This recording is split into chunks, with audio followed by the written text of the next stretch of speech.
Welcome, car fans. Ready for a unique trip through automotive history? We'll revisit misunderstood 1970s cars, now surprisingly coveted classics. Then, we remember entire car brands that vanished from our roads, a true nostalgic drive. Plus, get ready to explore those bizarre, often useless old car features that thankfully faded away. From redeemed machines to forgotten names and quirky tech. Join us as we explore the ghosts of automotive past. Let's dive in. Chrysler's Plush Cordoba. Launched in 1975, the Chrysler Cordoba marked the company's first real dive into the popular personal luxury coupe segment. Known for its iconic, rich Corinthian leather seats, thanks, Ricardo Montalban, opera windows, and generally upscale appearance, the Cordoba aimed to deliver a classy experience without a huge price tag. Initially, the strategy paid off. Chrysler sold hundreds of thousands, boosted significantly by that very memorable advertising campaign featuring the suave actor. However, underneath that fashionable sheet metal, the Cordoba often grappled with build quality problems, uninspired performance, and questionable long-term reliability. As the decade progressed, stricter emission standards and rising gas prices further weakened its power output, leading buyers to seek out more refined options. By the start of the 1980s, the Cordoba had largely faded from the spotlight. AMC, the quirky gremlin. The AMC Gremlin sported one of the 70s most offbeat looks. Some folks called it just plain weird.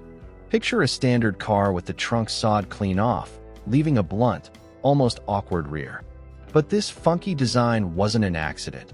AMC, being a smaller player with less cash, cleverly raided the parts bin instead of engineering a totally new vehicle, cooking up something distinctive.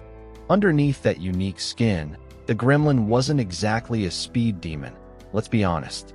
Quickness wasn't its game, and it didn't handle like a sports car either. Then again, most budget hatchbacks from that time weren't exactly track stars. What it did provide, surprisingly, was decent room inside for a car its size. It hit the market as a wallet-friendly, gas-sipping choice when fuel costs started pinching American wallets hard. Practicality aside, the Gremlin got knocked for iffy dependability and sometimes slapdash construction quality back then. AMC itself was navigating choppy financial waters, and the car kind of showed it. Fast forward to today, though, and this odd little hatch has gathered a dedicated fan base. Now, mint-condition Gremlins are sought-after collectibles, pulling down serious money at auction, a future almost nobody saw coming. Ford's fiery Pinto. The Ford Pinto represented a significant pivot for the automaker, signaling a move towards smaller, more gas-conscious cars. Before the oil shocks of the 70s, American cars were largely about bulk, horsepower, and making a statement. But soaring gas prices and efficient Japanese imports hitting showrooms forced Detroit to adjust its game plan. Enter the Pinto, Ford's contender aimed at the need for a compact, affordable car to battle foreign rivals. On the drawing board, it looked like a solid plan. The car was light, cheap, and offered reasonable mileage. Unfortunately, the Pinto's name became forever linked with one of the auto industry's major controversies. A critical design weakness placed the fuel tank where it was extremely susceptible during rear-end impacts. If struck from behind with enough force, the tank could split open and ignite, resulting in devastating accidents. Ford's reported decision to put off a fix, citing costs, led to lawsuits, massive recalls, and permanently tarnished the Pinto's image. Even with that dark chapter, the Pinto enjoys a second act among collectors and custom car enthusiasts today. Some folks have transformed them into drag strip terrors by shoehorning in huge V8 engines, demonstrating that even notorious cars can find their place in car culture. The bubble-shaped Pacer. Around the same time as the Gremlin, AMC rolled out another daringly different hatchback for the 1970s, the Pacer. With gas prices shooting sky-high, American car companies were forced to get creative with their designs. The Pacer was AMC's effort to stay competitive as the market leaned towards smaller, fuel-sipping rides. truly unlike anything else around. It featured a distinctive fishbowl shape with enormous glass areas, looking almost space-age next to its boxier contemporaries. Hatchbacks were still somewhat novel in the States, but gaining popularity due to their usefulness and better airflow. The Pacer aimed squarely at capitalizing on that emerging trend. It was wide but short, providing ample interior space while keeping gas usage fairly modest. Its radical appearance, however, definitely split opinions. Some admired its forward-thinking style, while others just found it plain strange. Sadly, the Pacer didn't achieve the breakout success AMC desperately needed. Sales figures were disappointing, and its innovative spirit ultimately couldn't rescue the struggling manufacturer. These days, the Pacer has cultivated a loyal cult following, especially appealing to collectors who dig its unconventional charm. Although AMC eventually became part of Chrysler, the Pacer stands as an intriguing artifact from an era when carmakers dared to gamble big to survive. Chevy's troubled Vega. Chevrolet's history boasts some absolute automotive icons, but let's face it, the Vega isn't usually on that list. Rolled out in the early 70s, it was GM's shot at the growing market for smaller, fuel-efficient rides. Sadly, it mostly became famous for the wrong Thingson reliability, a tendency to rust quickly, and an aluminum engine prone to overheating issues. For many who owned one, the Vega turned into quite a persistent headache. But hold on, not every aspect of the Vega was a total lost cause. Its styling, maybe not revolutionary then, actually looks pretty decent these days, giving off real 1970s vibes in the classic car scene. Plus, the Vega's light frame and rear-wheel drive made it tempting for car tinkerers wanting to drop in beefier, stronger engines. It quickly found favor with hot rodders who spotted its potential as an affordable starting point for a performance build. Despite its rocky start, the Vega has certainly found its own little corner in the collector's universe.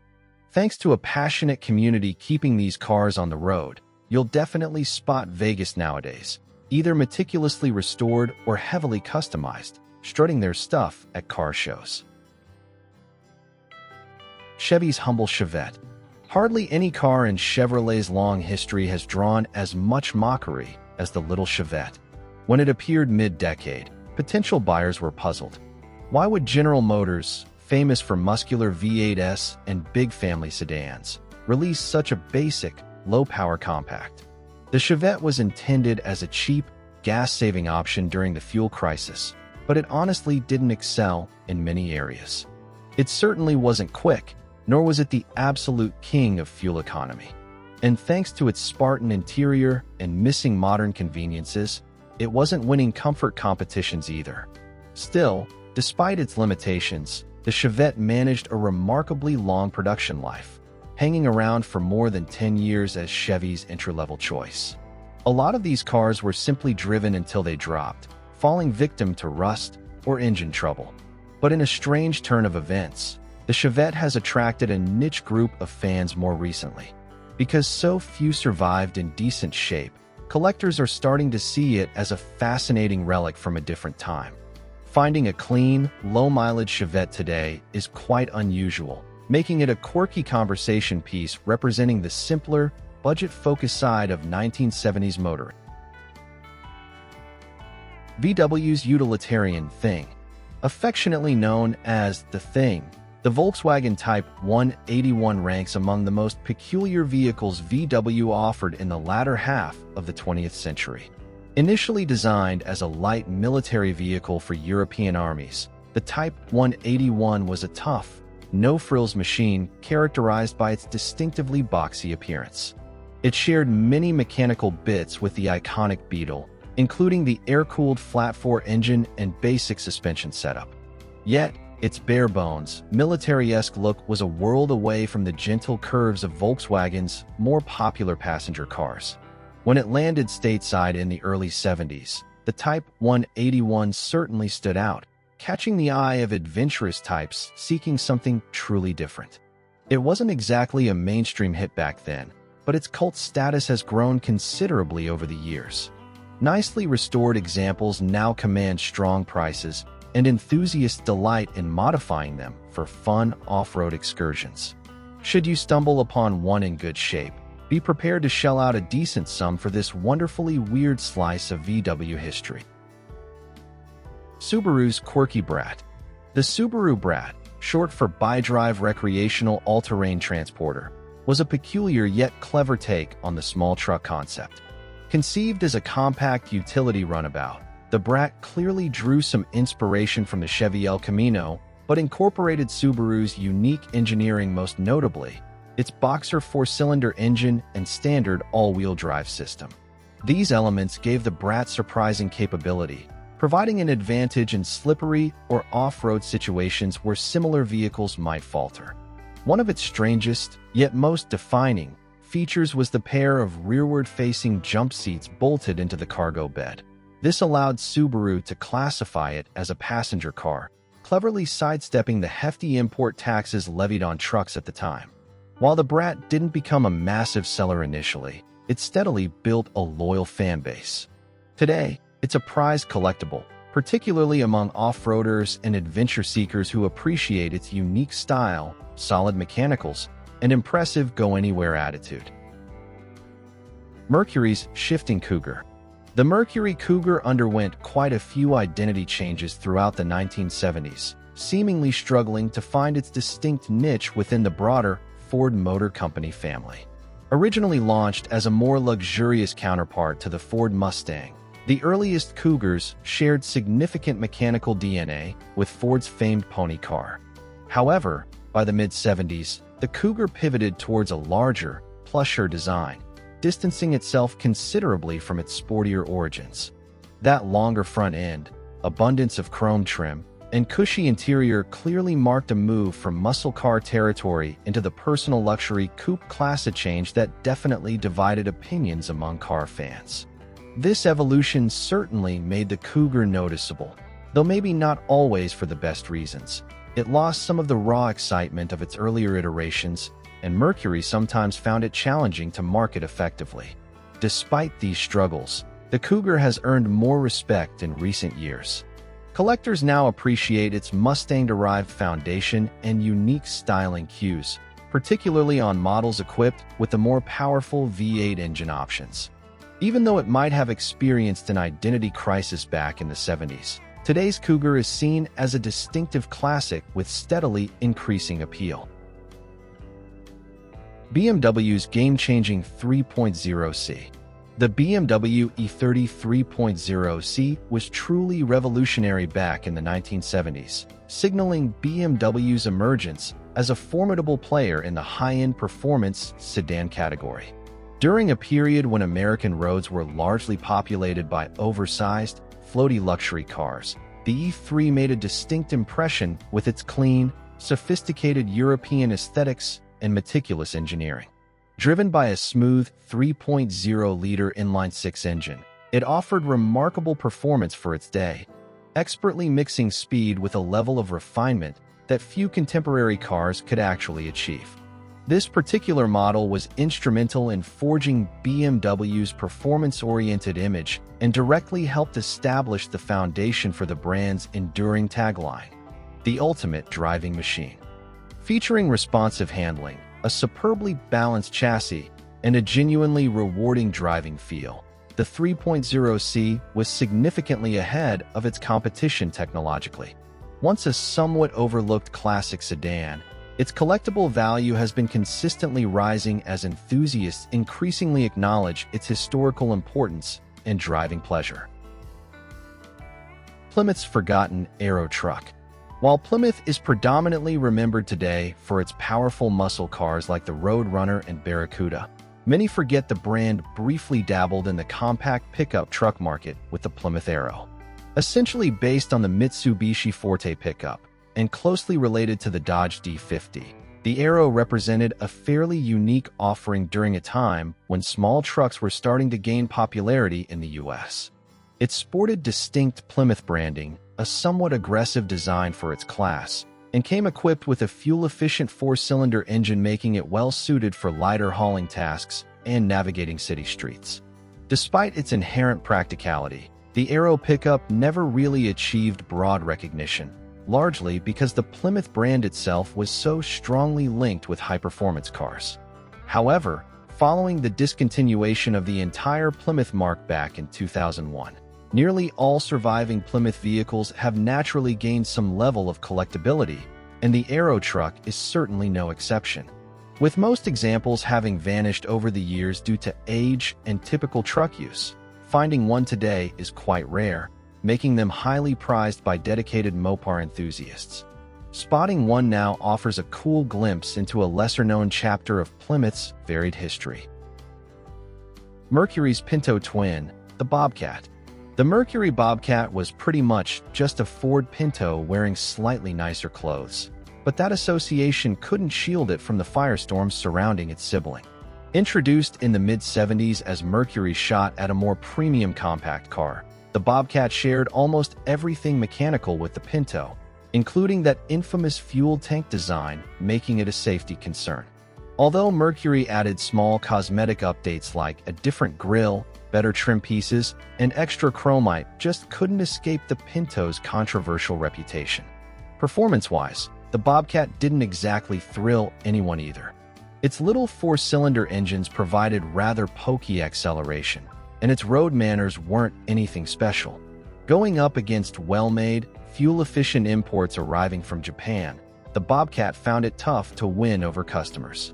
Mercury pitched it as a more polished choice, but since the differences from the Pinto were so minor, buyers largely remained unconvinced. At a time when the Mercury brand itself was already struggling for a clear identity, the Bobcat certainly didn't help matters. Despite its troubled history, the Bobcat is a scarce find on roads today. The ones that managed to survive are now mainly cherished by collectors who appreciate their somewhat peculiar place in automotive history. Plymouth's imported Sapporo. During the 1970s, Japanese car brands were quickly capturing American market share, leaving domestic companies scrambling. Cue the Plymouth Sapporo, essentially a Mitsubishi Galant Lambda wearing Plymouth badges, brought over to challenge the hugely successful Toyota Corolla. On paper, it looked like a decent contender, compact, fuel-conscious, and equipped with a silent shaft four-cylinder engine engineered for smooth running. In practice, however, the Sapporo had trouble making a real impression on buyers. That engine, though clever, felt burdened by the era's emission regulations, which stifled its output significantly. It didn't quite match the dependability or polish of its Japanese competitors, making it a harder choice for consumers already leaning towards Toyota or Honda. Inside, the Sapporo was straightforward and practical, but it didn't really bring anything exceptionally appealing to the table. Plymouth tried sprucing it up, but fundamentally, it was just another small car swimming in a very crowded pool. Though largely forgotten for years, the Sapporo is finding some love lately among gearheads who value its unique spot in Plymouth's timeline. With its retro looks and rear-wheel drive setup, some collectors now view it as an overlooked find, ready for customization or restoration. Volvo's bold 262C Coupe. Volvo has always built its reputation on sturdy, safety-first sedans and wagons, but in the late 70s, the company made a daring leap into the luxury coupe arena with the 262C. Created alongside the Italian design house Bertone, this stylish two-door aimed to challenge premium European makes like Mercedes-Benz. It boasted a chopped roofline, a fancy leather interior, and a unique look quite different from anything Volvo had done previously. Car reviewers initially lauded its solid construction and sophisticated feel, but loyal Volvo customers weren't entirely sold. The familiar practical, boxy Volvo look was gone, replaced by something much more dramatic, and sales consequently lagged. Despite a cool initial reception, the 262C has actually aged quite gracefully, design-wise. Its distinct appearance is now seen as proof of Volvo's readiness to step outside its comfort zone, and collectors have definitely noticed. While it might not have topped sales charts back then, the 262C marks a key moment in Volvo's past, showing the brand could offer more than just safe family haulers. AMC Sleeper. Hornet 360. The AMC Hornet 360 represented a gutsy move to infuse some real performance into what was basically an economy car platform. Introduced early in the decade, the Hornet was AMC's competitor to cars like the Chevy Nova and Ford Maverick, but it had a secret weapon in available 360 cubic inch V8 engine that gave it genuine muscle car chops. Despite its compact dimensions, the Hornet 360 could really move, offering surprisingly quick acceleration and solid power at an affordable sticker price. Unfortunately, AMC's ongoing challenges with brand awareness and nagging reliability concerns prevented the Hornet from achieving widespread popularity. While the Chevrolet Nova sold like hotcakes, the Hornet largely remained an underappreciated alternative.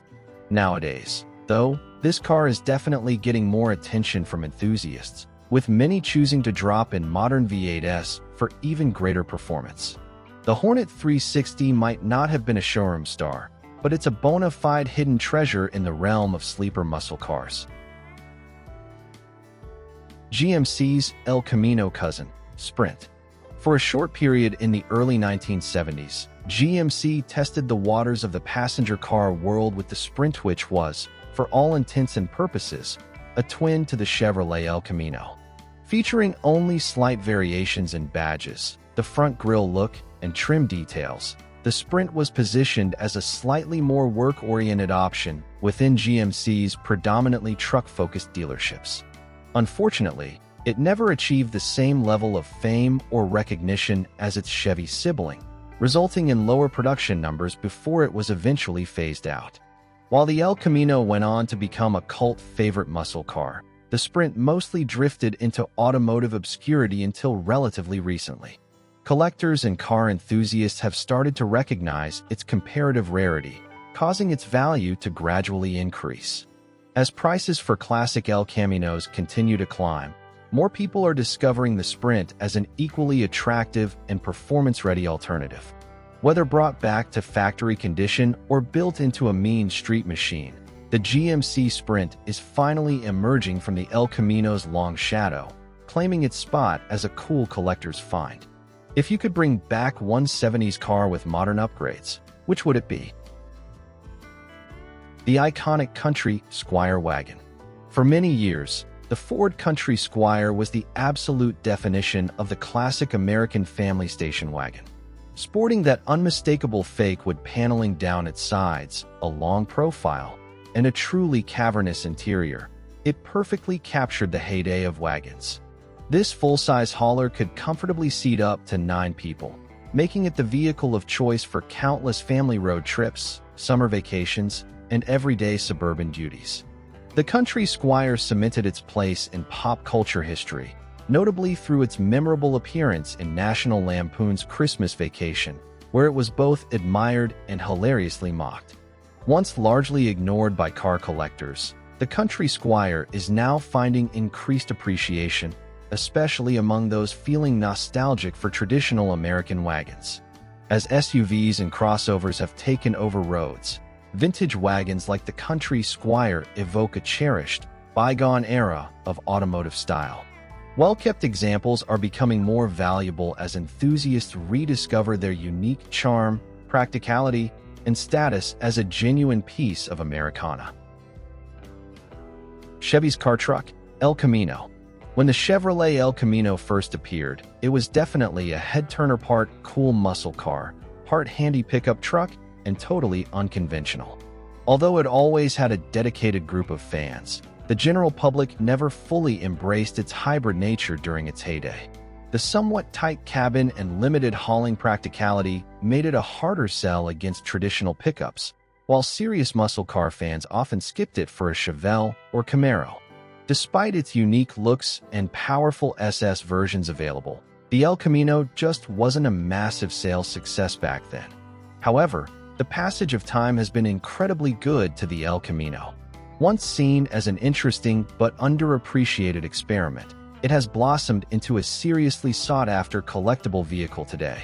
Restorers, hot rod builders, and folks driven by nostalgia are eagerly buying them up, pushing their values significantly higher. With that unmistakable profile and the capability to hold serious V8 power, the El Camino is finally getting its due as a true automotive icon. Mustang II Cobra, style over speed. The Ford Mustang is practically royalty in American muscle car lore, yet even this legend wasn't spared the harsh realities of the 1970s. Climbing gas costs and tougher emissions rules forced Ford to drastically alter the Mustang recipe. The outcome was the Mustang II, a sharp turn away from the powerful pony cars people loved. Instead of a brawny, performance-focused beast, it was smaller, sharing its underpinnings with the Pinto, a decision that rubbed many longtime Mustang buffs the wrong way. Trying to inject some flair, Ford launched the Cobra II, a visually sporty trim featuring bold stripes, a non-functional hood scoop, and spoilers. Regrettably, those aggressive looks didn't pack much punch under the hood. Hamstrung by emission controls, the Cobra II's available V8 felt like a pale imitation of the roaring engines that defined earlier Mustangs. While not an awful car overall, it just lacked the raw muscle enthusiasts expected. Do you own or remember driving any of these classics? Share your story. Opel's Baby Vette GT. Frequently called the Baby Vette, the Opel GT unmistakably borrowed styling cues from the Chevrolet Corvette, and it's easy to see why. With its flowing body lines, cool pop-up headlights, and low, sporty profile, the visual connection to America's favorite sports car was pretty obvious. Despite being built in Europe by GM's German division, the Opel GT actually offered a performance feel that made it quite fun to drive. Its lightweight construction, combined with a responsive engine, resulted in an engaging driving dynamic that was surprisingly competitive with some sports cars from that period. Unfortunately, timing worked against it. The fuel crisis of the 1970s pushed consumers toward more economical vehicles, and the Opel GT's price point made it a harder sell against cheaper options. Consequently, it never achieved widespread sales success during its production run. These days, however, the car is widely recognized as a fantastic hidden gem among classic sports car aficionados. Thanks to its striking Corvette-like appearance and agile handling, the Opel GT is now a desirable collector's car, offering vintage thrills often at a more affordable price. What's your favorite underrated car from the 1970s that we didn't mention? Cadillac's luxurious Coupe de Ville. The Cadillac Coupe de Ville from the 1970s truly epitomized peak American automotive luxury, belonging to an era where sheer size, ultimate comfort, and commanding presence were prioritized far above fuel economy. Boasting enormous overall dimensions, an impressively long hood, and an exceptionally plush interior, the Coupe de Ville simply radiated status and high-end sophistication.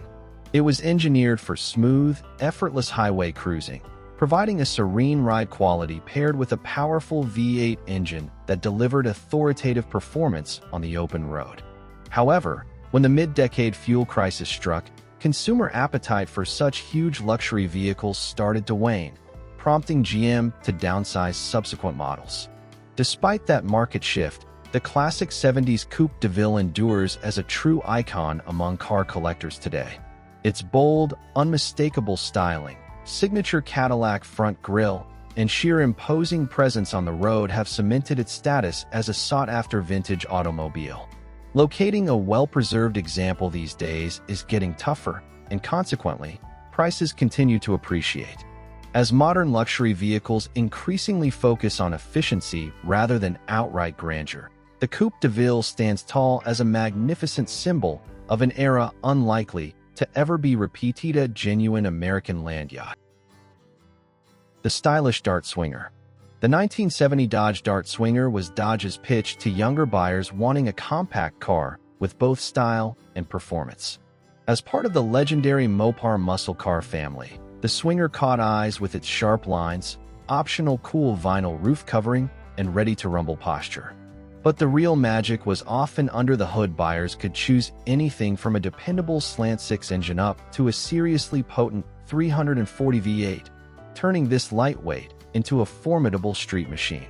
Even with its performance potential, the Dart Swinger faced headwinds from increasing fuel costs and shifting tastes among car buyers later in the decade. Time, however, has treated this often overlooked muscle car quite well. Today, the 1970 Dart Swinger is a highly desirable classic, with Mopar fans actively searching out and restoring these fantastic hidden gems. The extravagant Stutz Blackhawk. The Stutz Blackhawk was utterly unique, flashy, flamboyant, and completely unapologetic about its success. Debuting in 1970, it was a hand-built luxury coupe aimed at the fabulously rich, featuring things like deep shag carpets, gold-plated interior accents, and a trunk-mounted spare tire, giving it a truly regal air. Based on a Pontiac Grand Prix chassis and propelled by a hefty big block V8, the Blackhawk wasn't merely for show, it possessed the power to match its opulent style. Regardless of its grandeur, the Blackhawk had a hard time finding buyers. Its astronomical price tag combined with the arrival of the 70s fuel crisis made it a difficult proposition. Nevertheless, it became a favorite among stars like Elvis Presley, Frank Sinatra, and Dean Martin, who clearly valued its sheer exclusivity. Citroen's innovative SM. Very few automobiles represent radical innovation quite like the remarkable Citroën SM did. Introduced in the early 1970s, this incredibly sleek, grand, touring car masterfully blended truly cutting-edge automotive technology with highly avant-garde French design, establishing it as one of the most unique luxury vehicles of its entire era. It famously utilized a complex hydropneumatic suspension system, powered by pressurized fluid, which produced an exceptionally smooth, almost magical ride quality unlike almost anything else on the road. Furthermore, the SM came equipped with advanced features like self-leveling headlights that turned with the steering wheel, variable assist power steering, and was powered by a potent Maserati V6 engine, an unusual, yet thrilling fusion of sophisticated French engineering and exciting Italian performance. Despite its technical brilliance and stunning looks, the SM faced challenges finding success in the United States market, primarily due to increasingly strict safety regulations and Citroën's eventual decision to withdraw from North America altogether. Nevertheless, its impressive legacy has only continued to strengthen over time. Prominent automotive enthusiasts, including noted collector Jay Leno, fully recognize its significant place in automotive history, and its market value keeps climbing steadily. With its undeniably futuristic appearance and groundbreaking technology, the Citroën SM stands as a rare and utterly captivating example of bold automotive thinking. Remember those car brands we used to see everywhere? Ever wonder where they went? Some shone brightly for a time, while others faded fast. Let's take a nostalgic drive back and revisit some famous automotive names that vanished from our roads. It's a trip down memory lane you won't want to miss. Pontiac. Boy, there was a time when Pontiac really owned the American road. Started back in 1926 under the General Motors umbrella, Pontiac didn't waste any time building a name for itself. They made cars that were exciting, full of personality, and packed some punch. Over the years, they rolled out some absolute classics. Think about the muscular GTO, the slick Firebird, the stylish Grand Prix, or the ever-present Grand AM. Owning a Pontiac wasn't just about getting from A to B, it was about making a statement. It was the brand you went to if you wanted performance with a bit of swagger. But even strong brands can hit rough patches. After decades of being a big name, the late 2000s brought real trouble. The Great Recession smacked the auto industry hard, and General Motors was under enormous financial strain. As part of a government-backed restructuring plan, GM had to make some painful cuts. Sadly, Pontiac was one of the brands that didn't make it through. The last Pontiac came off the assembly line in 2010, ending an impressive 84-year run.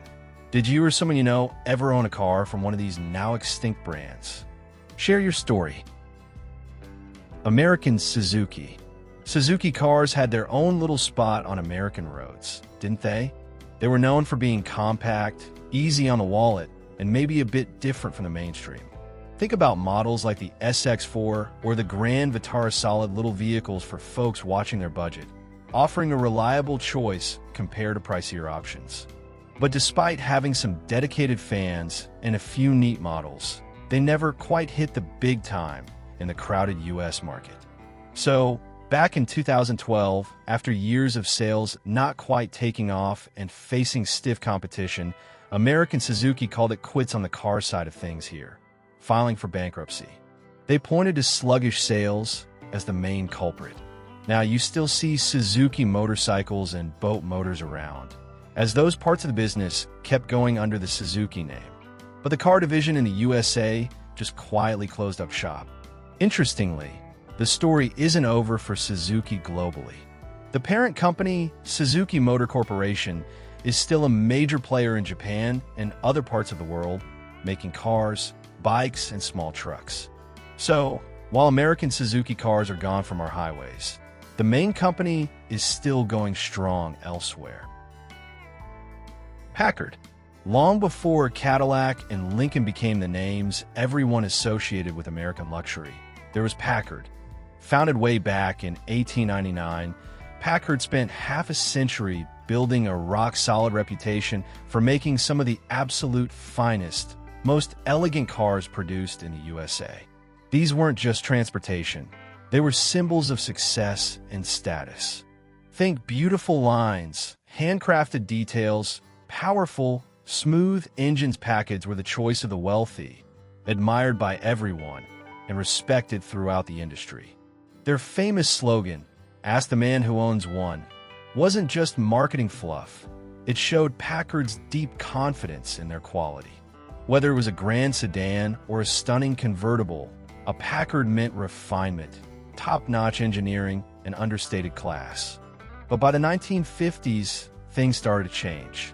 Packard found it increasingly difficult to compete with the huge production volumes and marketing budgets of the Big Three. They tried merging with Studebaker to survive, but it wasn't enough. The last car carrying the Packard name was built in 1958. Even now, more than 70 years later, the name Packard still brings to mind a time when American luxury cars were truly crafted works of art. Hummer. Now here's a brand that made a splash. The Hummer arrived on the scene in 1992, and it was anything but subtle. This thing was basically a tank for the street, born from the military Humvee. AM General decided to build a version for regular folks, and it caught on fast, especially when celebrities like Arnold Schwarzenegger started driving them around. You couldn't miss it. Huge tires, wide body, looked like it could drive over anything. It definitely made a statement. General Motors saw the appeal and bought the brand in 1999. They expanded the lineup with the H2 and H3 models, which were a bit more civilized but still had that rugged look. For a time, Hummer was the symbol of going big, of adventure, and maybe a little excess. But then gas prices started climbing, and folks started thinking more about the environment. Suddenly, driving a massive gas guzzler wasn't quite as popular. GM itself ran into big financial problems, filed for bankruptcy, and decided to drop the Hummer brand in 2010. But hold on, the story took a surprising turn. GMC decided to bring the Hummer name back in 2022, but this time as a powerful all-electric truck. Same bold look, just a whole new way to power it. Quite the comeback. Willis Overland. Now, Willis Overland might not ring a bell right off the bat, but believe me, you know their most famous creation, the Jeep. Back in 1908, they started out making regular passenger cars for folks, right in the early days of the American car scene. But their big moment came during World War II. The US government needed a tough little vehicle that could go anywhere, and boy, did Willis Overland deliver what would change cars forever. That amazing little workhorse became the Jeep we all know and love. It was a hero on the battlefield, fast, simple, and just plain tough, cementing itself in American hearts. After the war, they shifted gears and started building Jeeps for everyday folks, showing a whole new generation how rugged and useful they were. Even with the Jeep being so popular, keeping the whole car company going against bigger players was tough. Money problems started adding up, and Willis Overland had to close its doors in 1955. But that Jeep spirit, it carried on, passed through different hands, and it's still an icon of adventure today. Saturn. Back in 1985, General Motors tried something really different when they launched Saturn. It wasn't just another GM division. It was set up almost like its own separate company. The idea was to compete head-on with the small, efficient imported cars that were becoming so popular. But Saturn aimed to be different in how they operated too, like with their no-haggle prices at the dealership, which was pretty unusual back then.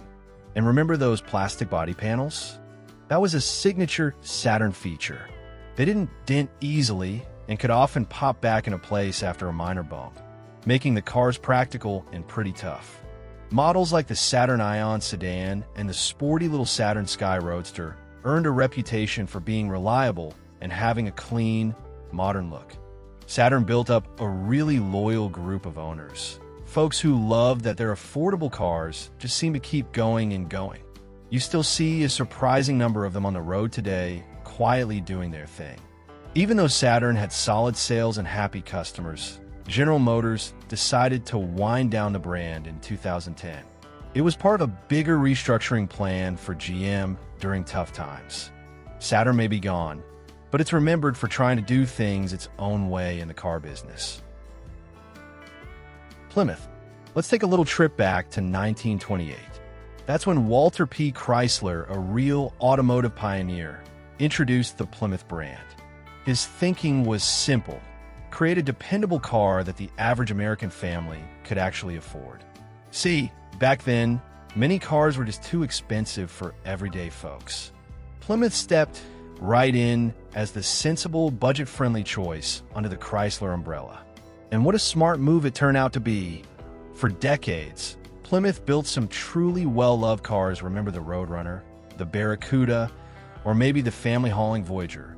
These earned legions of loyal fans across the country. But as the years rolled on, things got tougher. The market changed, competition heated up, and Plymouth started to lose what made it special, getting kind of lost between Dodge and Chrysler. By the late 1990s, sales weren't what they used to be, and Chrysler decided it was time to streamline things. So in 2001, after being on the road for over 70 years, Plymouth officially drove off into the history books.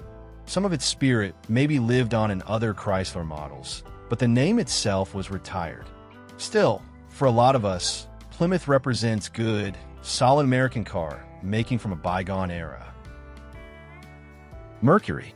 Remember Mercury? It was Ford's way of offering something a bit nicer, a bit more stylish than standard Ford, but without jumping all the way up to a fancy Lincoln. Launched back in 1938, Mercury was meant to be that comfortable middle ground. The idea was to catch buyers who wanted a little something extra, but weren't ready for luxury prices. And for a good long while it worked. Mercury gave us some memorable cars over the decades, like the sporty Cougar, the sleek Capri, and the reliable Sable. Mercury definitely had its heyday, especially through the 60s and 70s. It represented a nice mix of decent performance and a touch of class. But as time marched on, it got harder for Mercury to stand out. Ford's own cars got better and better, Lincoln pushed further upscale, and Mercury felt kind of squeezed in the middle. Sales started to slow down, and the brand's identity got a bit fuzzy. Finally, in 2011, Ford decided it just wasn't making sense financially anymore and pulled the plug on Mercury. Just like that, a brand that had filled a specific spot for decades faded into the automotive history books. AMC, American Motors Corporation.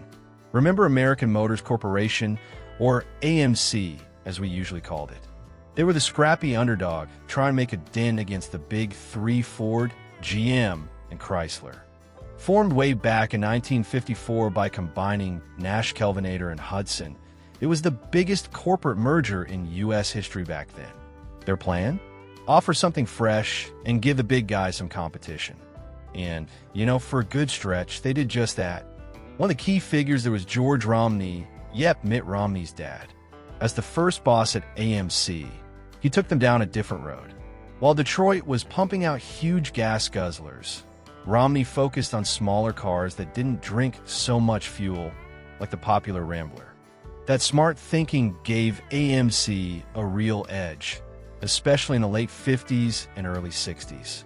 AMC gave us some truly memorable cars too, like the quirky Gremlin and Pacer and the sporty Javelin. But staying afloat as times changed wasn't easy. Chrysler eventually bought them out in the 1980s, and by about 1988, the AMC name officially faded away. Still gotta admire their gumption and the unique cars they made. Scion. Scion was Toyota's shot at being cool and attracting a younger crowd. Launched in 2003, the whole point was to break away from Toyota's dependable but maybe slightly boring image. Scion offered cars that were compact, looked a bit edgy, and had a fun, city vibe. Remember the boxy Scion XB? Or the sporty little Scion TC? They definitely got noticed. With their unique designs, affordable prices, and lots of ways to customize them, Scion was marketed as the car for the up-and-coming generation. And it clicked, at least for a while. Younger drivers liked the simple, straightforward buying process. No haggling here either. And the fact that they could get a car with some personality without breaking the bank. Scion stood for being an individual and getting good value. But you know how things go. The car market got even more competitive, especially for smaller cars. Interest in Scion started to level off, and by 2016, Toyota decided it was time to retire the brand. Some of the popular Scion models actually got folded back into the main Toyota lineup under new names, but the Scion brand itself was done. DeLorean. Talk about a car brand that became a pop culture icon. DeLorean is almost more famous for the movie than for the car itself, isn't it? John DeLorean, who had been a big shot at General Motors, started his own company in 1975. They only ever made one model, the unforgettable DMC-12. With that shiny stainless steel body and those cool gull-wing doors that lifted upwards, it looked like something straight out of the future. And of course, starring as the time machine in the Back to the Future movies cemented its legendary status forever. The DMC-12 definitely made a statement, but the company behind it had a very bumpy ride. Money problems seemed to follow the DeLorean Motor Company right from the start, and they didn't actually build cars for very long. In 1982, only about 7 years after starting, the company went bankrupt. That same year, John DeLorean himself was arrested in a very public drug trafficking sting. He was eventually found not guilty, but the scandal finished the company. DeLorean never got back into the car business and passed away in 2005. Interestingly, there's been talk recently about bringing the DeLorean name back. A new company announced plans for an electric DeLorean, aiming for a 2024 release. It seems to be hitting some delays, but the dream of seeing a new DeLorean on the road isn't quite dead yet. Saab. Saab was always a bit different, wasn't it? More than just cars, it felt like a piece of Swedish ingenuity and personality on wheels. It actually started life right after World War II.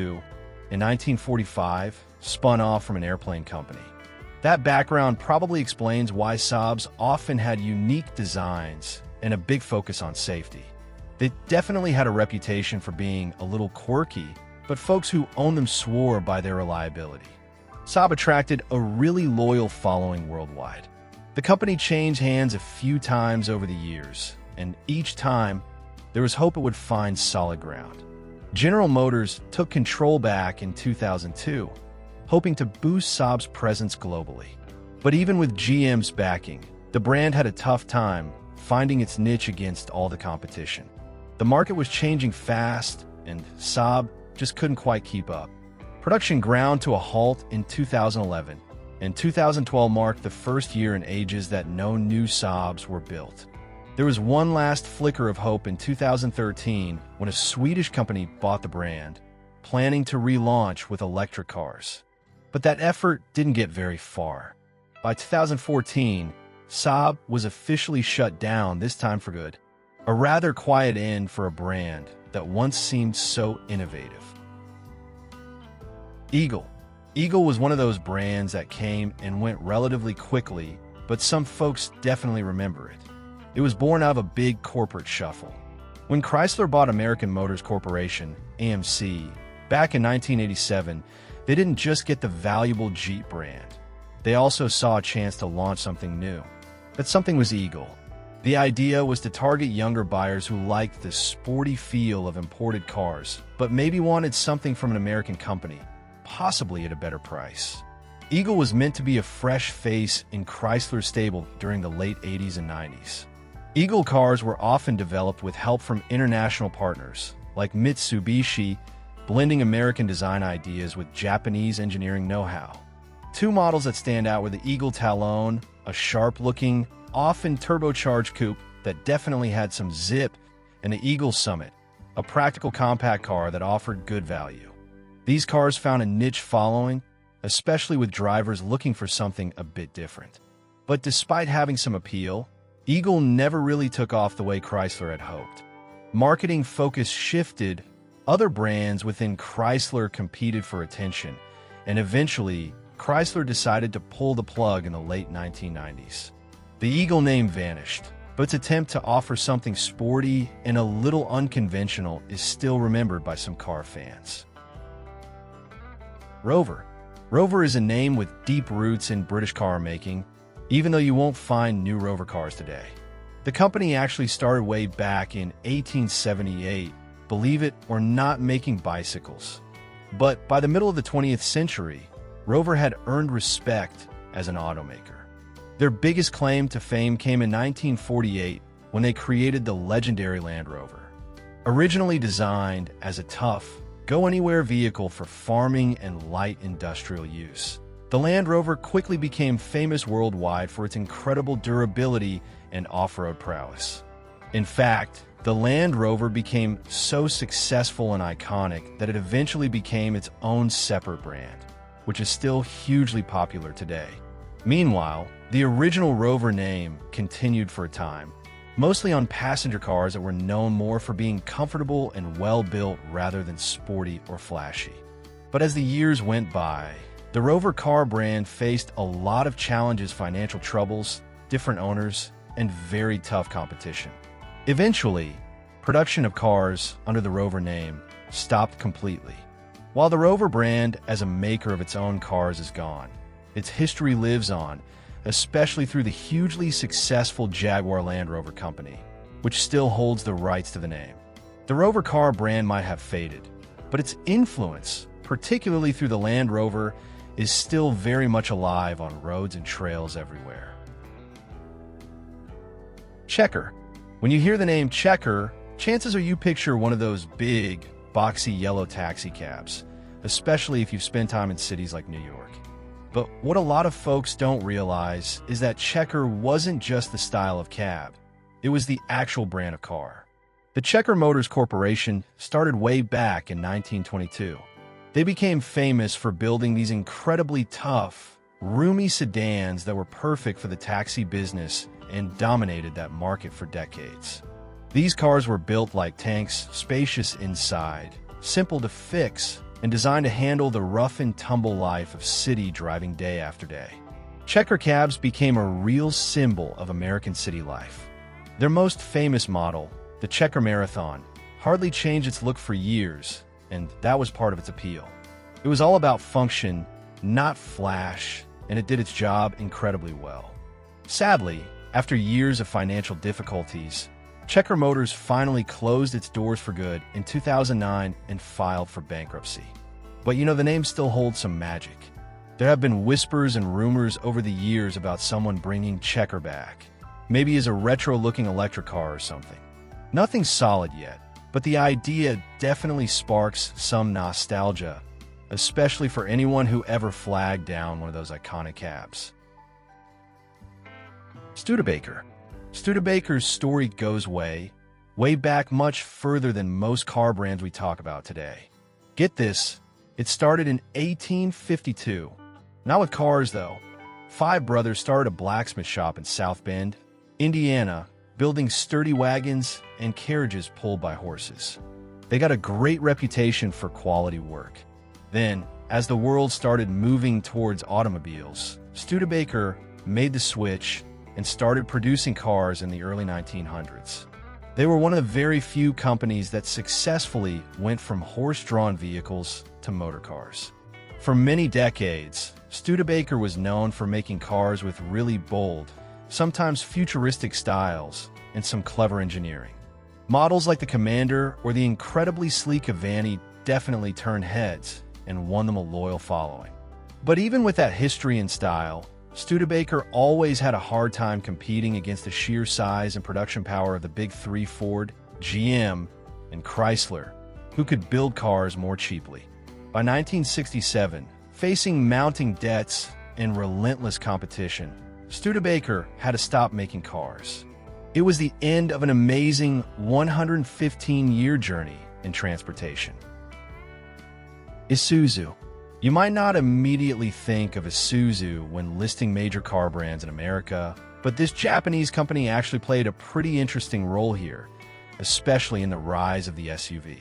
Isuzu brought its vehicles to the US market in the early 1980s. They quickly gained a following with tough, practical SUVs like the Trooper and the Rodeo. These were seen as rugged, no-nonsense vehicles that could handle off-road adventures, but were still usable for everyday family life. They arrived just as American tastes were starting to shift away from traditional sedans towards vehicles with more versatility. For almost 3 decades, Isuzu found its niche, helping to make SUVs popular long before every driveway seemed to have one. They offered a different flavor compared to the domestic brands. But as the big players like Ford, GM, and Chrysler really jumped into the booming SUV market with huge marketing budgets and constantly updated designs, Isuzu found it harder and harder to compete. Their sales started to decline, and keeping up became a real struggle. So, in 2009, Isuzu made the decision to stop selling passenger vehicles, cars, and SUVs in the American market. While you won't find new Isuzu cars or SUVs in US showrooms anymore, their early contribution to making the SUV a mainstream choice is definitely part of automotive history here. Daihatsu. Now here's a name that might sound a bit niche in the US, but globally, Daihatsu was a mini-car master. Coming out of Japan, they specialized in small, fuel-efficient cars and rugged little off-roaders. Daihatsu officially entered the US market in the late 1980s, hoping to carve out a space with their compact, no-nonsense rides like the Charade and the Rocky. These cars were simple, reliable, and quirky in a charming way, perfect for anyone looking to stand out from the usual crowd of big American sedans.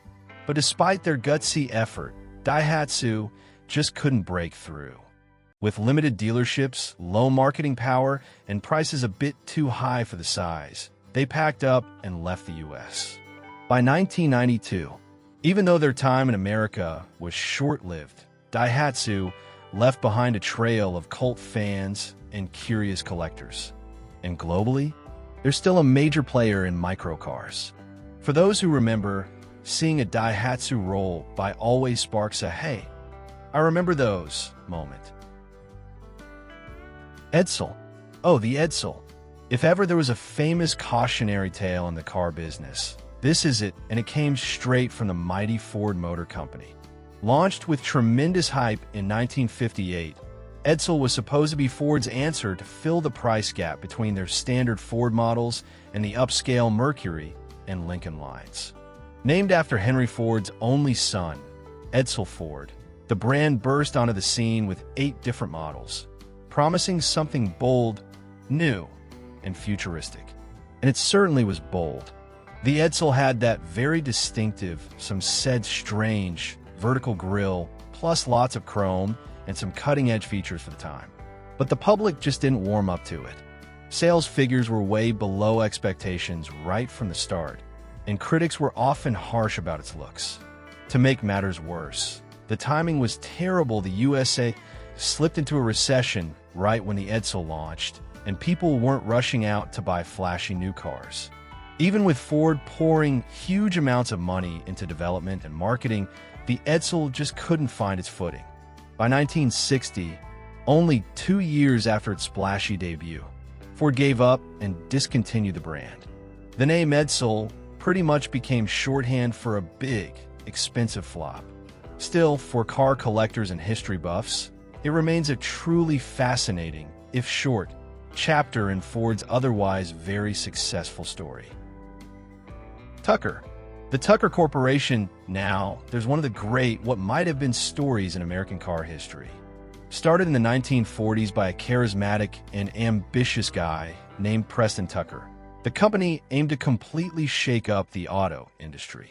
Tucker wanted to build a car that was way ahead of its time in terms of safety, performance, and features. His dream car was the Tucker 48, often called the Tucker Torpedo, and it really was revolutionary for the era. It had things like a rear engine for better traction, a padded dashboard and seat belts for safety, and even a third headlight in the middle that turned with the steering wheel to help you see around corners. There was a huge buzz around the car, but despite all the excitement, only 50 Tucker 48s were ever actually completed. The company got tangled up in a big investigation by the Government Securities and Exchange Commission over accusations about how it raised money.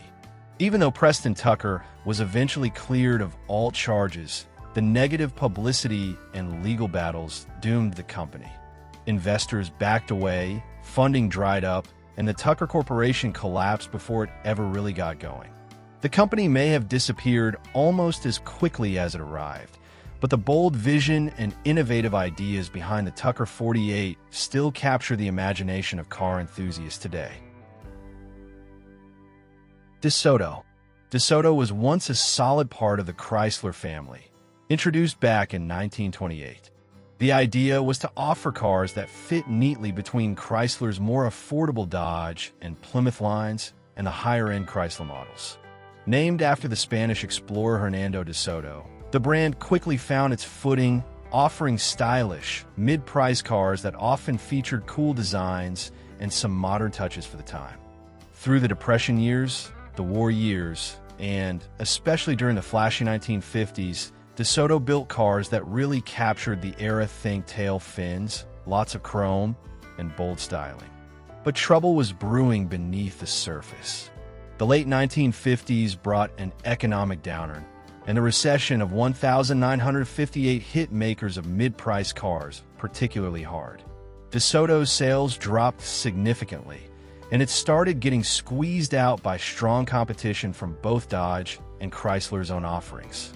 By the early 1960s, Chrysler decided there just wasn't a distinct enough place for DeSoto in their lineup anymore. So, in 1961, after more than 30 years on the market, the DeSoto brand quietly disappeared. Rambler. The Rambler name might not be on new cars these days, but it sure holds a significant spot in the story of American cars. The brand actually dates back to the very early 1900s, started by the Thomas B. Jeffrey Company, one of the real pioneers in the auto business. Early Ramblers were known as solid, reasonably priced cars that appealed to middle-class families who needed reliable transportation. In those early days when cars were just starting to become common, Rambler helped make car ownership accessible to more people. The company went through some changes over the years, eventually becoming part of Nash Motors. Then, after a major merger in 1954, it became a key part of the new American Motors Corporation AMC. Under AMC, the Rambler name had a big comeback, especially in the 1950s and early 60s. This was when smaller, more fuel-efficient cars were gaining popularity, and the Rambler really hit the sweet spot for many buyers looking for practical value. But branding changes over time, and by 1969, AMC decided to retire the Rambler nameplate and focus on its other models. Still, The Rambler legacy is one of practical innovation and providing sensible transportation for American families during a time of great change in the auto industry. Kaiser Frazer. Here's a name you might not hear often, Kaiser Frazer. It popped up right after World War II in 1947 when America was getting back on its feet. The company was a team-up between two big industry names, Henry J. Kaiser, a major industrialist, and Joseph Frazer, who used to be a top executive at Ford. They aimed high, creating one of the only truly successful new car companies to start up right after the war. For a little while there, it seemed like they might actually challenge the established giants. Their cars, sold under the Kaiser and Frazer names, looked modern and stylish for the time, and they often had features that were ahead of the curve. They arrived just when people were eager to buy new cars after years of wartime restrictions, and Kaiser Frazer had something fresh to offer. But that early success didn't hold. Once the post-war car shortage eased up and the Big Three got back into full swing, Kaiser Frazer found it tough to keep up. The company went through some changes, merging in 1953 and eventually becoming Kaiser Motors, which later got involved with Jeep. Though the original Kaiser Frazer brand faded pretty quickly, it holds a special place as the only brand new American car maker to make a real go of it right after World War II. Avanti. The Avanti started its journey in the early 1960s as a truly radical, forward-looking car from Studebaker. With its sleek fiberglass body, unusual then, a design that looked like nothing else on the road, and advanced safety thinking, the Avanti really stood out in an era often known for heavy chrome and tail fins. Studebaker hoped this car would inject some excitement and help turn their fortunes around. But sadly, Studebaker stopped making cars just a few years later. However, that wasn't the end for the Avanti itself. After Studebaker closed its automotive division, a group of investors bought the rights, the tooling, and the name for the Avanti. They formed the Avanti Motor Company and started building the Avanti too. It kept the iconic shape but used updated mechanical parts, often including engines from Chevrolet. Over the next few decades, the company changed owners several times, and the car received various updates and tweaks, but it always kept that distinctive look based on the original Studebaker design. Even though they were never built in large numbers, Avanti cars kept being produced in limited quantities, attracting a dedicated group of fans and collectors. Production finally trickled to a stop around 2006. The Avanti remains a cool symbol of daring design, surprising resilience, and a unique piece of American automotive style that just wouldn't quit. Daewoo, the bold South Korean underdog that tried to take on the American giants at their own game. Arriving in the U.S. In the late 1990s, Daewoo offered affordable sedans like the Nabira, Lanos, and Leganza, wrapped in sleek, modern designs that looked way more expensive than they were. Their pitch was clear: stylish European-influenced cars. Some were designed by Ital Design at wallet-friendly prices. College students and budget-conscious drivers gave them a shot. But behind the scenes, Daewoo was facing storms. Financial trouble back home, limited dealer support, and reliability issues that started to turn heads the wrong way. By 2002, Daewoo's American adventure came to an end. But their DNA didn't vanish. General Motors swooped in and rebranded some of Daewoo's designs under Chevy badges. So next time you see an old Chevy Aveo or Suzuki Forenza, you're looking at a Daewoo in disguise. Remember when cars weren't just transportation, but rolling showcases of, well, let's call them experimental ideas? Some features felt cutting-edge back then, others were just baffling marketing ploys. What they all have in common is that time wasn't kind to them.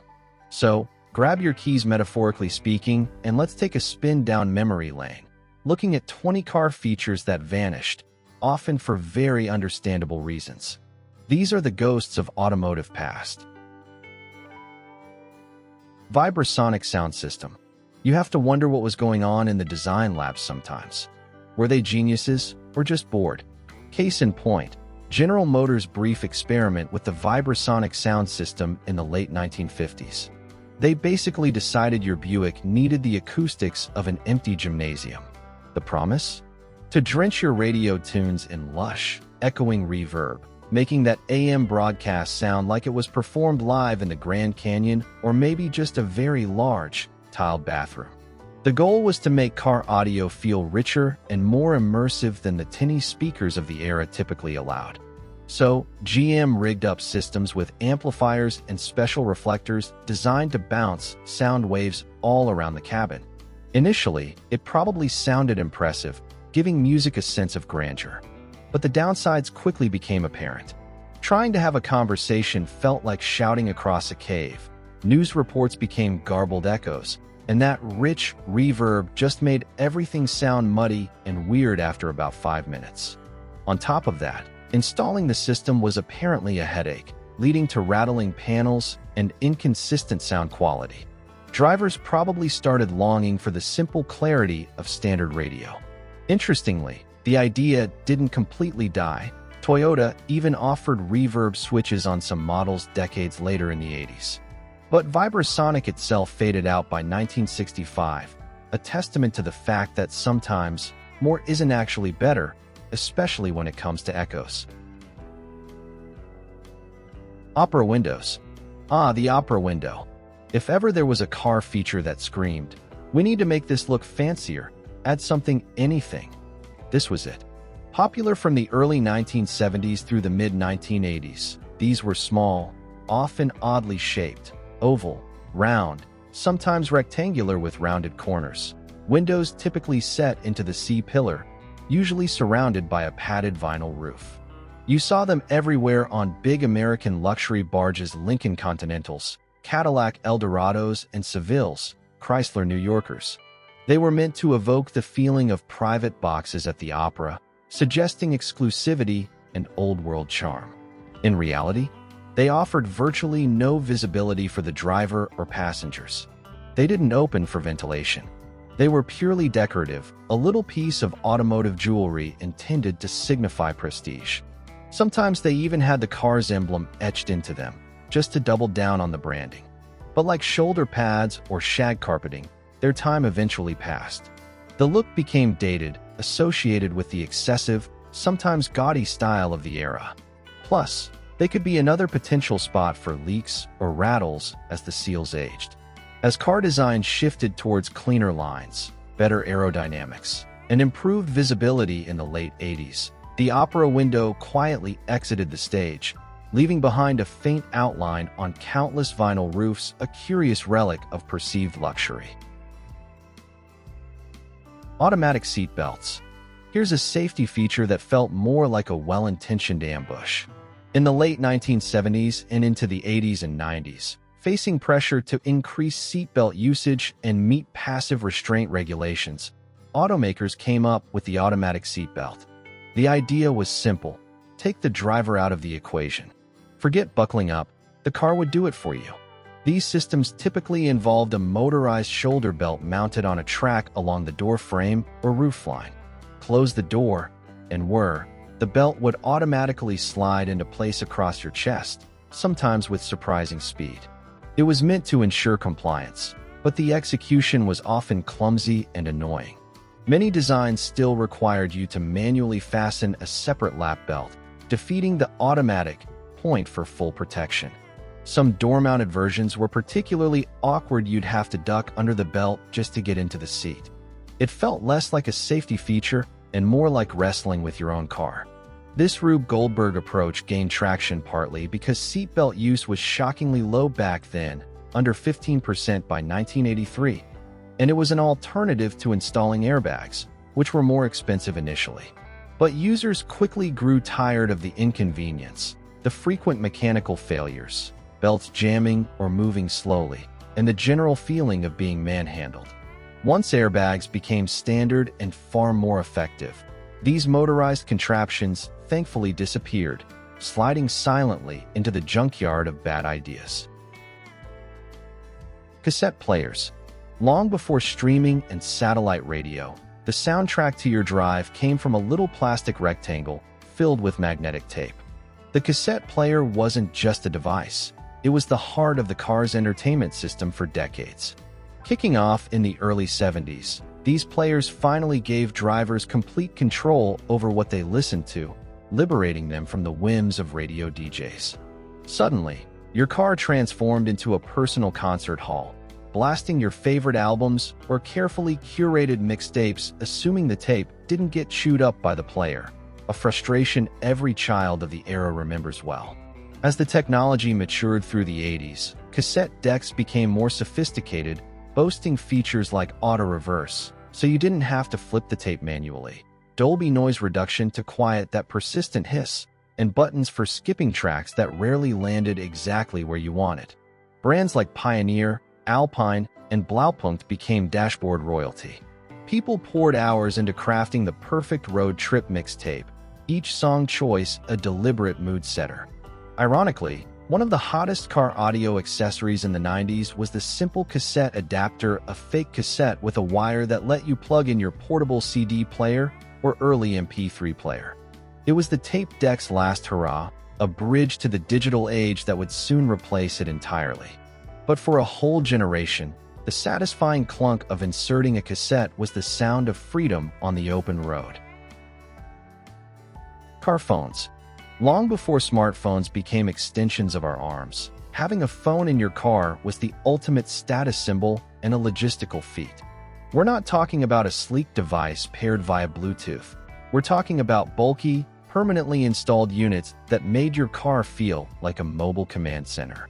Emerging in the 1980s as a must-have accessory for executives and the affluent, these car phones typically consisted of a handset resembling a regular telephone, often mounted on the transmission tunnel or center console, connected by wires to a large transceiver box hidden somewhere like the trunk or under a seat, and topped off with a conspicuous antenna, usually mounted on the roof or trunk lid. The technology actually had roots much earlier, with Bell System launching the first mobile telephone service back in 1946 in St. Louis. Those early systems were massive, around 80 pounds, and incredibly limited. But the idea persisted. By the 80s, while still expensive and relying on cellular networks with often spotty coverage, car phones signaled importance. Making a call while driving felt futuristic, powerful. The reality, however, was often less glamorous. Calls plagued by static, frequent dropped connections, exorbitant per-minute charges, and the sheer bulk of the equipment. Then, the revolution happened. Portable cell phones arrived in the 1990s. Suddenly, you could take your phone with you, not just use it in the car. The permanently installed car phone became obsolete almost overnight, a fascinating but short-lived chapter in mobile communication, remembered now mostly for its high price and high-profile image. Pop-up headlights. There was a time when making a car look cool involved actual moving parts, adding a little mechanical drama and risk to the equation. Hideaway headlights, or pop-ups as most of us know them, were the ultimate expression of this. They gave cars a sleek, aerodynamic look during the day, then dramatically revealed themselves at night, like the car was waking up or raising a curious eyebrow. It was pure automotive theater. While we often associate them with 80s sports cars or American muscle machines, the concept actually goes way back to the stunning 1936 Cord 810, which wowed crowds with its disappearing lights. Alfa Romeo played with the idea too, but it really took off in the 60s with cars like the Lotus Elan, which featured electrically powered pop-ups that felt straight out of a spy movie. Of course, this coolness came at a price. The motors controlling the lights were notoriously temperamental.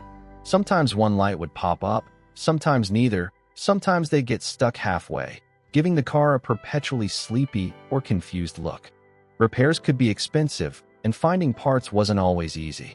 Eventually, pedestrian safety regulations, cost-cutting, and the advent of sleeker, fixed headlight designs using LEDs and projectors spelled the end for pop-ups.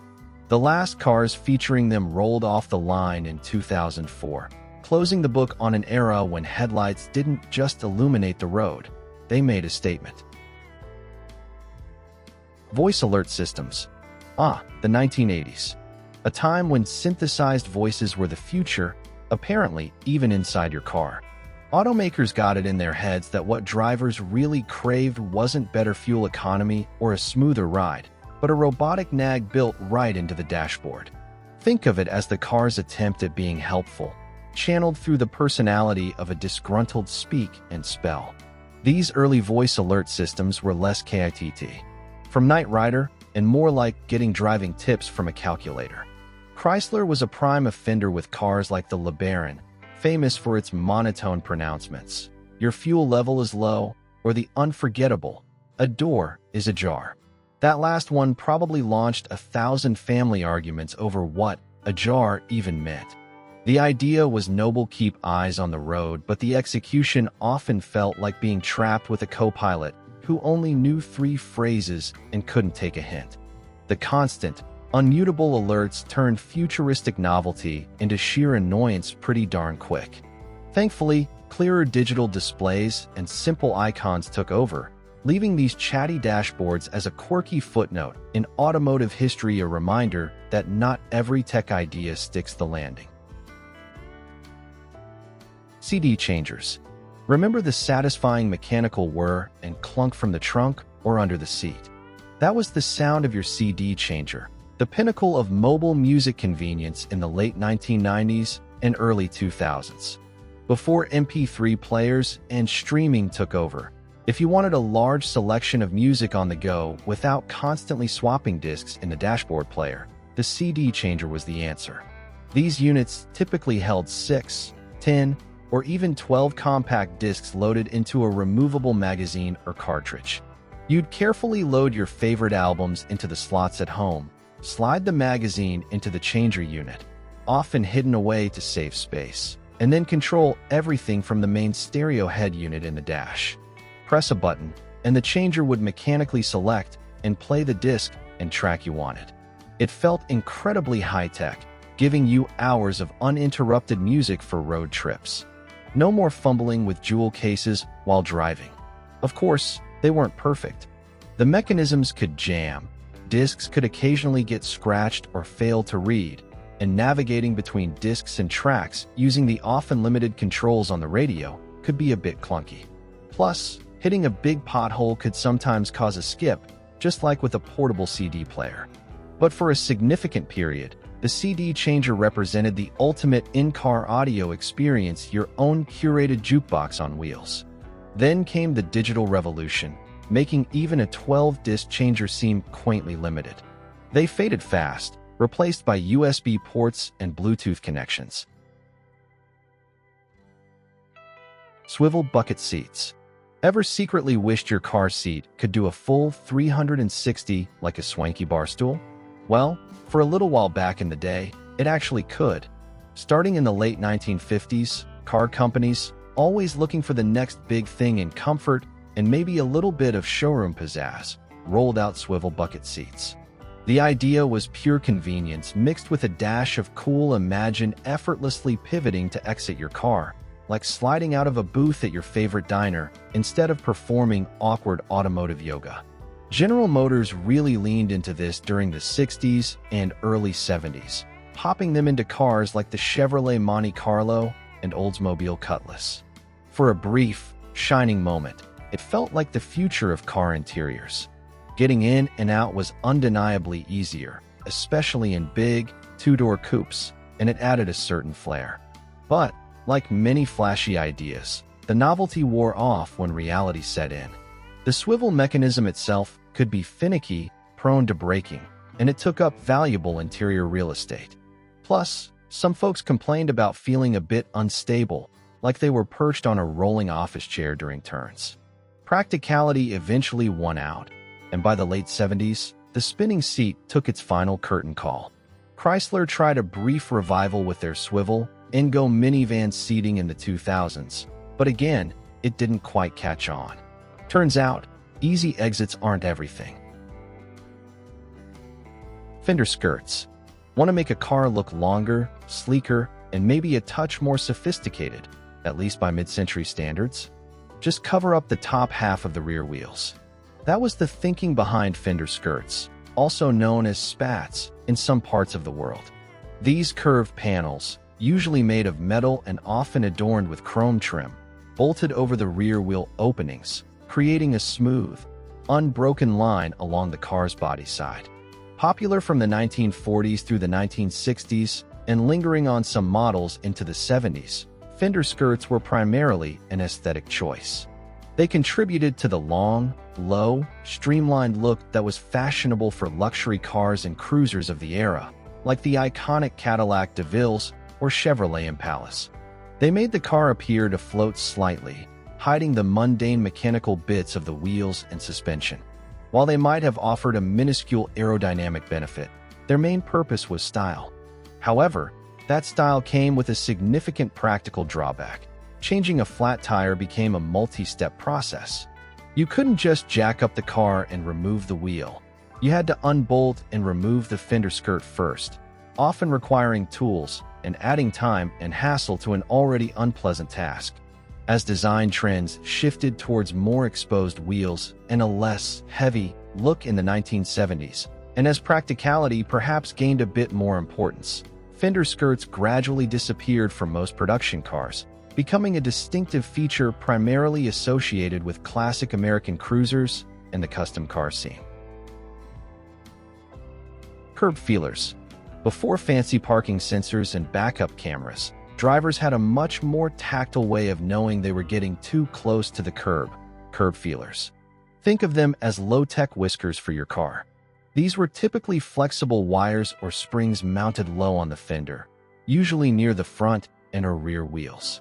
As the car drifted too close to a curb while parking, the feeler would scrape against the concrete, creating an unmistakable grinding or screeching sound that alerted the driver to stop before scuffing those precious white wall tires or expensive hubcaps. Popular primarily in the 1950s and into the 60s, an era obsessed with chrome trim and pristine presentation, curb feelers made a certain kind of sense. Parallel parking a land yacht wasn't easy, and these provided a cheap, effective warning system. They were a common sight, sometimes factory installed on luxury models, but often added as an aftermarket accessory. However, their elegance was debatable. They often looked a bit awkward, sticking out from the car's lines. They were prone to bending, breaking, or rusting, quickly becoming an eyesore rather than a helpful tool. As automotive technology advanced, offering more sophisticated solutions like ultrasonic sensors and cameras that provided visual and audible warnings without the scraping soundtrack, the humble curb feeler became obsolete. They now exist mostly as a nostalgic accessory for classic car enthusiasts, a charmingly primitive reminder of a time when avoiding scrapes required listening closely to your car's metallic antennae. Bench seats, front. Remember piling into the front seat of the family car? Not just two people, but maybe three across. That was the magic, or perhaps the squished reality, of the front bench seat. For decades, especially from the 1940s through the 1970s, the bench seat was the standard configuration in most American cars and trucks. It was a simple, cost-effective design, one continuous cushion stretching from door to door, often covered in durable vinyl or plush velour. It offered maximum passenger capacity up front, perfect for families or for cruising with your friends. For couples, it offered, shall we say, closer proximity than today's bucket seats and bulky center consoles allow. It was practically designed for date nights at the drive-in. But tastes and priorities changed. The rise of European sports cars after World War II popularized the sportier feel and better support of individual bucket seats. Center consoles became desirable, housing floor shifters for automatic transmissions, storage compartments, and eventually, cup holders. Safety also played a role. Bucket seats generally offered better support in collisions and worked more effectively with modern seatbelt designs. Slowly but surely, the bench seat began its retreat. By 2013, the Chevrolet Impala became the last American sedan to offer a front bench option. While they lingered longer in pickup trucks, even there, bucket seats or 40/20/40 split benches with folding center consoles are now the norm. It marks the end of an era of shared front row experiences, replaced by individualized zones of comfort and convenience. Push-button transmissions. In the late 1950s, America was obsessed with the future jet planes, rockets, and space travel. And that futuristic fervor found its way onto car dashboards, most notably with Chrysler's push-button automatic transmission. Introduced in 1956, it replaced the traditional column-mounted or floor-mounted shift lever with a sleek pod of buttons, usually located to the left or right of the steering wheel. Buttons labeled R for reverse, N for neutral, D for drive, and perhaps 1 and 2 for lower gears, invited drivers to select their gear with the simple press of a finger. It felt incredibly modern, like piloting a spaceship rather than just driving a car. Chrysler heavily marketed the system, initially called PowerFlight, 2-speed, and later the more robust TorqueFlight, 3-speed, emphasizing its ease of use and futuristic appeal, even suggesting it was particularly suited for women drivers, a common, if patronizing, marketing angle of the time. While undeniably eye-catching and novel, the system wasn't without its drawbacks. Some drivers found the buttons less intuitive than a lever, especially when needing to shift quickly between drive and reverse, like when parallel parking. The mechanisms could also be complex and prone to issues, making repairs potentially difficult and costly. Competitors experimented with similar systems, but by the mid-1960s, the novelty had worn off, and conventional shift levers regained dominance due to their simplicity, reliability, and tactile feedback. The push-button shifter faded away, a relic of atomic age optimism applied to gear selection. Ashtrays and cigarette lighters.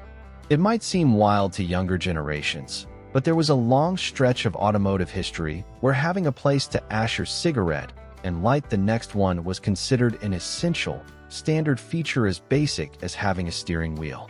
From the 1950s onward, cars didn't just have one ashtray. They often had them integrated into the dashboard, on the back of the front seats, and in the rear door panels.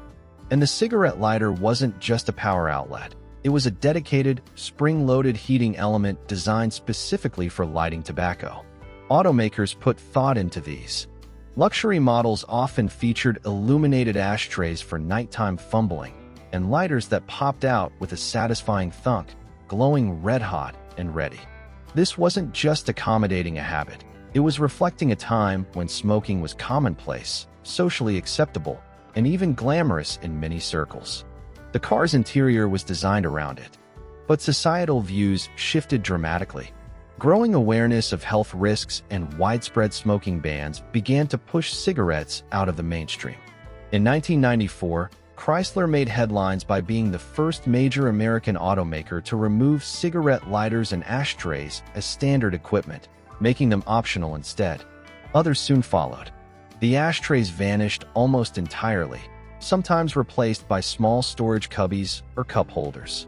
Ironically, the lighter socket itself survived, transforming into the ubiquitous 12-volt power outlet we use today for charging phones, running GPS units, and powering a myriad of gadgets a practical second life for a feature whose original purpose literally went up in smoke. Floor-mounted dimmer switches. Imagine driving at night, needing to switch between your low beams and high beams. Instead of flicking a stalk by the steering wheel, you had to stomp on a button on the floor with your left foot. Sound awkward? It was.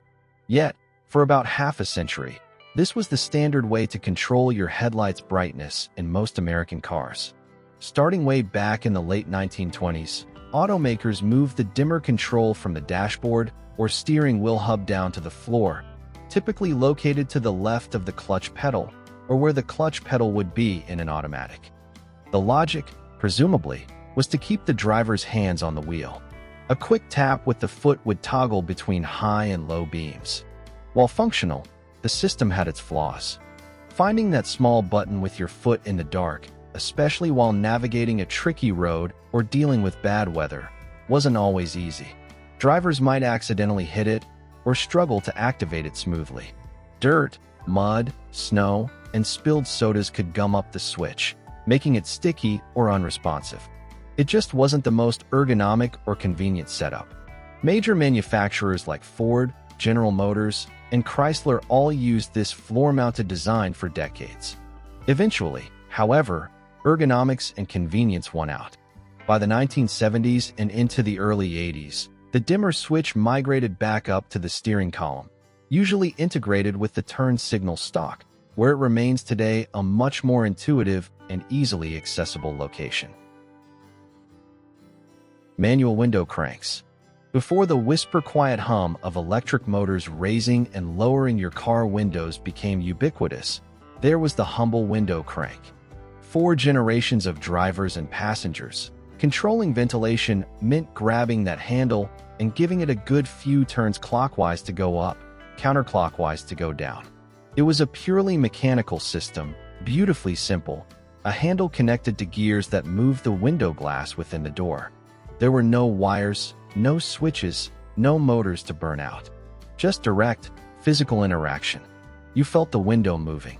It required a bit of effort, sure, especially for kids reaching across the back seat, and sometimes the mechanism would get stiff or stripped, leading to that frustrating spinning handle that did nothing.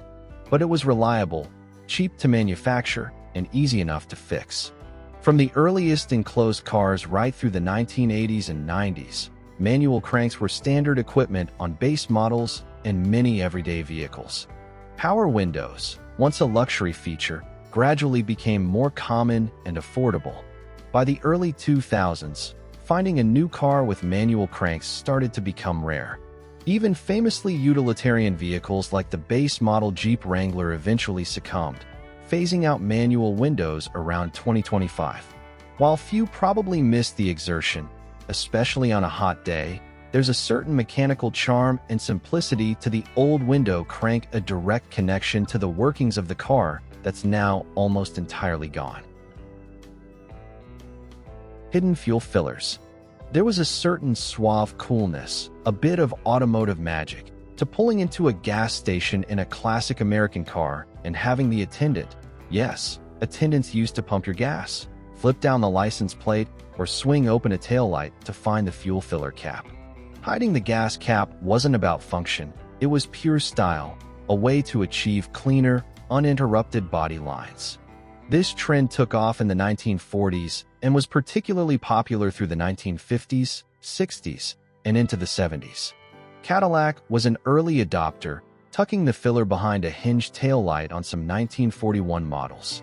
Other brands quickly followed suit, finding creative places to conceal it behind trim pieces, under flip-up emblems, or, most famously, behind the rear license plate. Cars like the mid-60s Ford Thunderbird or numerous Chevrolet models featured this license plate trick, making refueling feel like revealing a secret compartment. It looked sleek, eliminating the visual disruption of a fuel door on the fender or rear quarter panel. However, the design wasn't always practical. Filling up could sometimes be awkward, increasing the chance of spilling gasoline on the bumper or taillight assembly. Mechanisms could wear out or get damaged. Eventually, safety regulations concerning rear impact collisions and fuel system integrity, particularly for center rear filler locations, contributed to the decline of this practice. The conventional side-mounted fuel door proved safer and simpler. But the hidden fuel filler remains a charmingly clever design touch from an era when aesthetics often took precedence. Fender vents or portholes. Alright, let's dig up another relic that screams style over substance. Those fake fender vents or portholes. Remember those? Especially prominent on Buicks, starting in the late 40s they called them venti ports. Typically, you'd see 3 or 4 chrome-rimmed circles marching proudly down the side of the front fender. Legend has it the original idea was inspired by fighter planes and maybe even offered some engine heat ventilation back then. But very quickly, the concept devolved into pure decoration for countless other cars trying to look sporty or upscale. Often, these vents led absolutely nowhere. They were just stylish indentations or stuck-on chrome pieces on solid sheet metal. They didn't vent anything, didn't improve aerodynamics, didn't serve any real purpose other than adding a visual flourish. It was all about projecting an image of power or performance without actually contributing to it. While iconic for a certain period, mostly through the 50s and 60s, this kind of non-functional ornamentation eventually fell out of favor as automotive design language moved towards cleaner lines and, frankly, less pointless bling. A classic case of looking fast while standing still. Vent windows. Before air conditioning became standard equipment, keeping cool while driving often involved a clever little piece of glass, the vent window. These small, usually triangular windows were located at the front edge of the front doors, and sometimes the rear doors too. They didn't roll down. Instead, they pivoted outward, controlled by a small latch or crank. From the 1930s all the way into the 1980s, these were incredibly common on cars and trucks of all price ranges. Their genius lay in their ability to provide targeted airflow without the wind noise and buffeting caused by opening the main window. You could crack open the vent window just a bit to get a gentle breeze directed right at you, or angle it to pull stale air or cigarette smoke out of the cabin. They were surprisingly effective at making non-air-conditioned drives more tolerable, especially in hot weather. They also allowed for some airflow even during rain, without letting too much water in. But like many simple, effective features, their days were numbered. The rise of standard air conditioning reduced their necessity. Designers seeking smoother aerodynamics and cleaner body lines saw them as an interruption. Eliminating them also saved manufacturing costs and complexity, and potentially reduced wind noise at highway speeds, though ironically, they were great at reducing certain types of noise. By the 1990s, they had virtually vanished from new cars. Yet, classic car enthusiasts often missed them dearly, valuing that directable, fresh airflow a simple, elegant solution from a breezier era. Highway hi-fi. Imagine cruising down the highway in your brand new 1956 Chrysler, DeSoto, Dodge, or Plymouth, and instead of fiddling with the radio dial, you're listening to Frank Sinatra crooning from a vinyl record spinning smoothly beneath your dashboard. Sounds like science fiction? It was science fact, albeit short-lived. Chrysler, in a bold collaboration with CBS Laboratories, introduced the Highway Hi-Fi, an actual underdash record player available as a factory option. This wasn't your standard turntable, though. To combat skipping on bumpy roads, it used a special counterweighted tone arm and played unique 7-inch records designed exclusively for the system. These records spun at an ultra-slow 16 2/3 RPM, half the speed of a typical LP, allowing nearly an hour of listening time per side. The catch? You couldn't play your regular records. You had to buy the special discs from Columbia Records, owned by CBS, which offered a curated catalog featuring artists like Sinatra, Percy Faith, classical selections, and even Broadway show tunes. While incredibly innovative and futuristic for its time, arguably the first integrated, non-radio audio system offered by a car maker, the Highway Hi-Fi was ultimately a commercial flop. It was expensive, around $200 extra, a hefty sum back then, prone to skipping despite the special design, and the proprietary record format severely limited musical choices. By 1959, Chrysler had moved on to promoting 45 RPM players from RCA instead, and the Highway Hi-Fi became a fascinating footnote in automotive audio history, a brilliant, if flawed, attempt to bring vinyl vibes to the open road. So, which of these automotive quirks brings back memories, or just makes you shake your head and wonder, what were they thinking? Drop a comment below and tell us which feature surprised you, or which one you secretly wish still existed. If you got a kick out of this trip down automotive memory lane, please hit that thumbs up button, subscribe for more journeys into the past, and ring the notification bell so you don't miss our next video.